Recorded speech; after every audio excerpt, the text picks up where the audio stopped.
ദൈവനാമത്തിന് മഹത്വം ഉണ്ടാകട്ടെ. യെശയ്യാ പ്രവാചകന്റെ പുസ്തകം 58 അധ്യായം 5 വാക്യമാണ് നമ്മളിൽ നോക്കുന്നത്.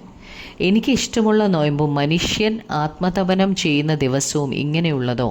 തലയെ വേഴത്തെ പോലെ കുനിക്കുക, രട്ടും വെണ്ണീരും വിരിച്ചു കിടക്കുക, ഇതാകുന്നുവോ ഉപവാസം? ഇതിനോ നീ നോയമ്പെന്നും യഹോവയ്ക്ക് പ്രസാദമുള്ള ദിവസമെന്നും പേർ പറയുന്നത്? ദൈവത്തിന് ഇഷ്ടമുള്ള ഉപവാസവും നാം ഉപവസിക്കുന്നതിനെക്കുറിച്ചും ആണ് ഇവിടെ പറഞ്ഞേക്കുന്നത്. അവർ ഉപവസിക്കുമ്പോൾ തല കുമ്പിട്ടിരിക്കും. സങ്കടം വരുമ്പോൾ അവർ ചെയ്യുന്നത് രട്ടിലും വെണ്ണീരിലും ഇരിക്കുക എന്നതായിരുന്നു. ചാക്കുടുത്ത് ഇരിക്കുക. ഉപവസിക്കുമ്പോൾ അവർ പുറമേ ഇങ്ങനെയുള്ള പ്രവൃത്തികൾ ചെയ്യുമെങ്കിലും അവരുടെ ദൈവത്തോടുള്ള ഇടപാടുകളിലൊന്നും ഒരു മാറ്റവും ഉണ്ടായിരുന്നില്ല.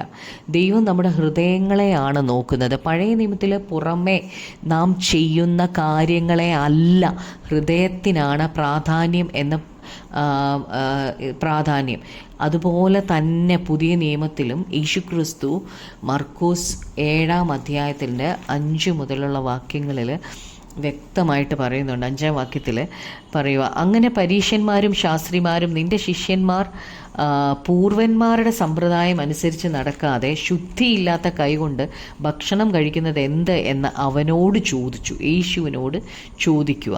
അവൻ അവരോട് ഉത്തരം പറഞ്ഞത്, കപടഭക്തിക്കാരായ നിങ്ങളെക്കുറിച്ച് യെശയ്യാവ് പ്രവചിച്ചത് ശരി.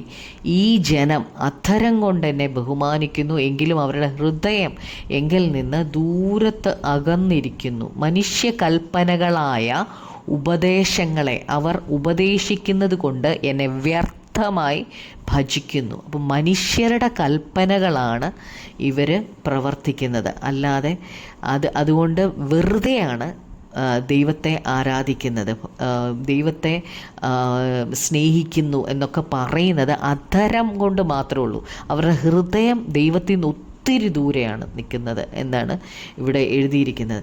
നിങ്ങൾ ദൈവകൽപ്പന വിട്ടുകളഞ്ഞ് മനുഷ്യരുടെ സമ്പ്രദായം പ്രമാണിക്കുന്നു. ദൈവത്തിൻ്റെ വചനത്തിൽ ദൈവത്തിൻ്റെ കൽപ്പനകൾ വ്യക്തമായിട്ട് എഴുതിയിട്ടുണ്ട്. പക്ഷെ അത് വിട്ടിട്ട് മനുഷ്യൻ പറഞ്ഞു തന്ന സമ്പ്രദായം, മനുഷ്യർ എന്തോ പഠിപ്പിച്ചോ അത് ചെയ്യുന്നു. പിന്നെ അവരോട് പറഞ്ഞത്, നിങ്ങളുടെ സമ്പ്രദായം പ്രമാണിപ്പാൻ വേണ്ടി നിങ്ങൾ ദൈവകൽപ്പന തള്ളിക്കളയുന്നത് നന്നായി. അത് വളരെ നന്നായി എന്ന് കർത്താവ് പറയും. നിൻ്റെ അപ്പനെയും അമ്മയെയും ബഹുമാനിക്കുക എന്നും അപ്പനെയോ അമ്മയോ പ്രാകുന്നവൻ മരിക്കണമെന്നും മോശ പറഞ്ഞുവല്ലോ. മോശ പറഞ്ഞിട്ടുണ്ട്, അപ്പനെയും അമ്മയും ബഹുമാനിക്കണം, അപ്പനെയും അമ്മയും പ്രാകുന്നവൻ മരിക്കണം. പക്ഷെ അവർ ഉണ്ടാക്കിയ മനുഷ്യൻ്റെ കൽപ്പന എന്താണെന്ന് നോക്കിയേ. നിങ്ങൾ ഒരു മനുഷ്യൻ അപ്പനോടോ അമ്മയോടോ നിനക്ക് എന്നാൽ ഉപകാരമായി വരേണ്ടത് വഴിപാട് എന്നർത്ഥമുള്ള ഖുർബാൻ എന്ന് പറഞ്ഞാൽ മതി എന്ന് പറയുന്നു.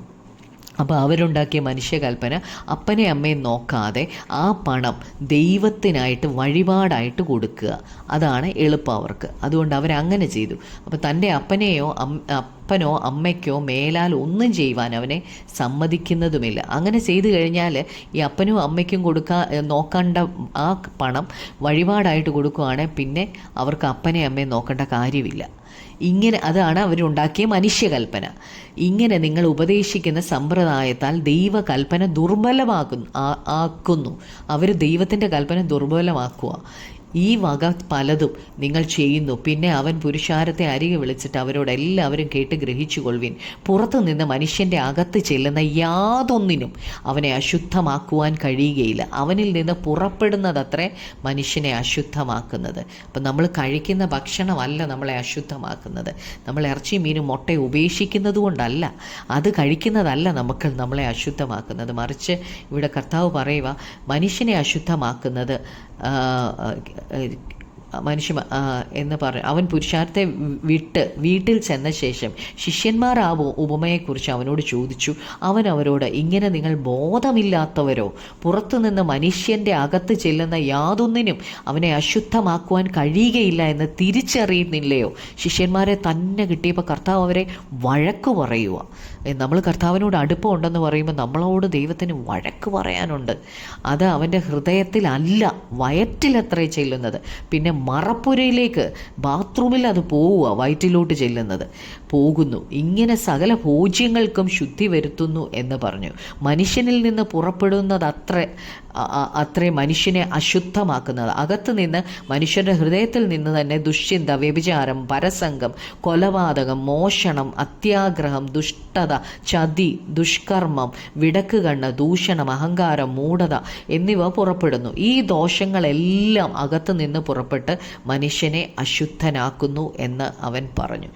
അപ്പോൾ അതുകൊണ്ട് ഞാൻ നോക്കുന്നത് നൊയമ്പ് ദൈവത്തിനെ പ്രസാദിപ്പിക്കാനാണോ, അതോ മനുഷ്യർ അറിയണം, അവർ കാണണം എന്ന് മാത്രമേ ഉള്ളോ നമുക്ക് എന്ന് നമ്മൾ തന്നെ ശോധന ചെയ്യണം.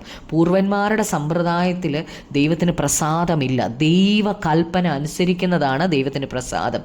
പിതാക്കന്മാർ ചെയ്തതെല്ലാം ചെയ്ത് നാം ദൈവകൽപ്പന ദുർബലമാക്കുകയാണോ എന്ന് നമ്മെ തന്നെ ശോധന ചെയ്യണം. ഹൃദയത്തിലുള്ള പാപ സ്വഭാവങ്ങൾ മാറാനാണ് നാം കരഞ്ഞുപവസിക്കേണ്ടത്. അവയാണ് നമ്മെ അശുദ്ധമാക്കുന്നത്. അവ നമ്മെ സ്വർഗത്തിൽ കൊണ്ടുപോകത്തില്ല. വെളിപ്പാട് പുസ്തകം 22:10 മുതൽ 12 വരെ പറയുന്നുണ്ട്. അവൻ പിന്നെയും എന്നോട് പറഞ്ഞത്, സമയം അടുത്തിരിക്കാൽ ഈ പുസ്തകത്തിലെ പ്രവചനം മുദ്രയിടരുത്. അനീതി ചെയ്യുന്നവൻ ഇനിയും അനീതി ചെയ്യട്ടെ, അഴുക്കുള്ളവൻ ഇനിയും അഴുക്കാടട്ടെ, നീതിമാൻ ഇനിയും നീതി ചെയ്യട്ടെ, വിശുദ്ധൻ ഇനിയും തന്നെ വിശുദ്ധീകരിക്കട്ടെ. ഇതാ ഞാൻ വേഗം വരുന്നു, ഓരോരുത്തരും അവനവൻ്റെ പ്രവൃത്തിക്ക് തക്കവണ്ണം കൊടുപ്പാൻ പ്രതിഫലം എൻ്റെ പക്കലുണ്ട്.